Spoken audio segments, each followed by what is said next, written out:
Hello നമസ്കാരം. എല്ലാവർക്കും PGR പള്ളി വ്ലോഗിലേക്ക് സ്വാഗതം. ഇന്ന് നമ്മൾ ഉണ്ടാക്കാൻ പോകുന്ന ഒരു കപ്പലണ്ടി ചമ്മന്തിയാണ്. എല്ലാവരും തേങ്ങ വെച്ചാൽ ഉണ്ടാക്കുന്നത്, നമ്മൾ ഒരു വെറൈറ്റി ആയിട്ട് കപ്പലണ്ടി വെച്ച് ഉണ്ടാക്കുന്നു. ഇതിന് വേണ്ടുന്ന സാധനങ്ങളാണ് കപ്പലണ്ടി, വെളുത്തുള്ളി, കറിവേപ്പില, സവാള കൊച്ചത് 2 ഒരു തുണ്ട് ഇഞ്ചി, മുളക് പൊടി ആവശ്യത്തിന്, ഒരു നെല്ലിക്ക വലുപ്പത്തിൽ പുളി, ആവശ്യത്തിന് ഉപ്പ്, വിനാഗിരി. ഇത് നമുക്ക് പാൻ വെക്കാം. പാൻ ചൂടാവട്ടെ. ഇത് നമുക്ക് കപ്പലണ്ടി വറുത്തെടുക്കാം.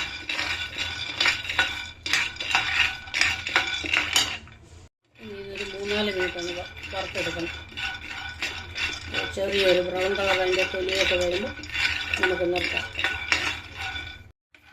കപ്പലണ്ടി മൂത്ത് വരുന്നു. ഈ പരുവാണ്. ഒരു 10-30 സെക്കൻഡോടെ ഒന്ന് വറ്റിയാൽ മതി. ഒരുപാട് കരിയരുത്. ചെറിയ ബ്രൗൺ കളറാണ് തൊലി. ഇതിൻ്റെ പരുവത്തിലായി വരും.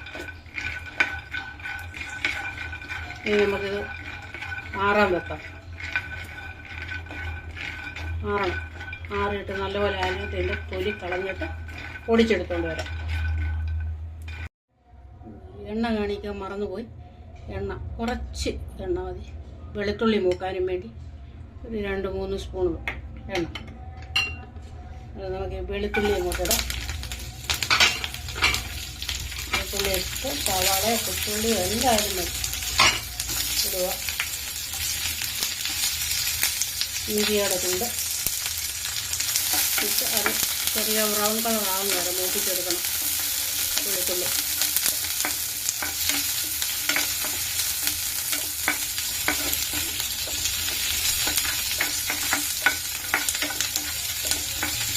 നിറം മാറി വരും. 1-1.5 മിനിറ്റ് വിട്ട് അത് മൂക്കും. നമുക്ക് കറിവേപ്പില കൂടെ ഇടാം.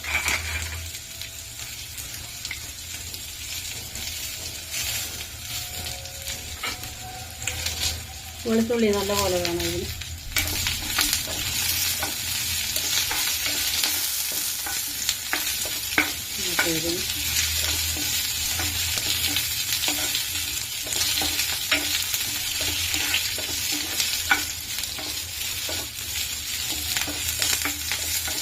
വെളുത്തുള്ളി മൂത്ത് വരുമ്പോൾ ഈ പുളിയും കൂടെ അങ്ങോട്ട് ഇട്ടിളക്കാം.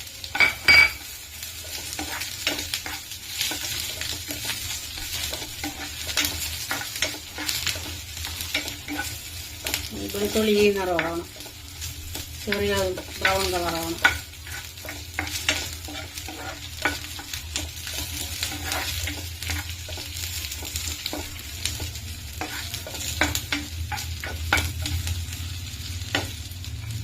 മുളക് പൊടി ആവശ്യത്തിന്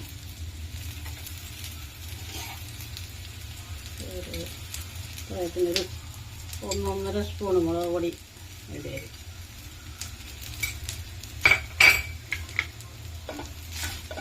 ചെറുതായിട്ട് ലൈറ്റായിട്ട് ചൂടാക്കും. ഇനി പാൻ ഓഫാക്കും.